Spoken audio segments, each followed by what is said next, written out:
అమరావతిలో వెయిటింగ్ లిస్టులో ఉన్న సీనియర్ ఐపీఎస్ అధికారులకు షాక్ ఇచ్చారు ఏపీ డీజీపీ. వెయిటింగ్లో ఉంటూ హెడ్ క్వార్టర్స్లో అందుబాటులో ఉండని ఐపీఎస్లకు మెమో జారీ చేశారు. ఉదయం 10 గంటల నుంచి సాయంత్రం వరకు డీజీపీ ఆఫీస్లో ఉండాలని ఆదేశించారు. ఆయన అటెండెన్స్ రిజిస్టర్లో సంతకాలు చేయాలని సీనియర్ ఐపీఎస్లకు చెప్పారు. మొత్తం 16 మంది సీనియర్ ఐపీఎస్ అధికారులకు మెమో జారీ చేశారు ఏపీ డీజీపీ.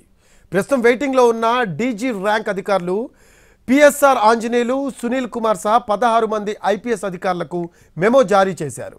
వెయిటింగ్లో సిఐడి మాజీ చీఫ్ సంజయ్, విజయవాడ మాజీ సిపి కాంతి రాణా, అలాగే కొల్లి రఘురామిరెడ్డి, అమ్మిరెడ్డి, విజయరావు, విశాల్ గున్ని, రవిశంకర్ రెడ్డి, రిషాంత్ రెడ్డి, రఘువీరారెడ్డి, పరమేశ్వర్ రెడ్డి, జాషువా, కృష్ణకాంత్ పటేల్, పాలరాజుకు డీజీపీ మెమో జారీ చేశారు.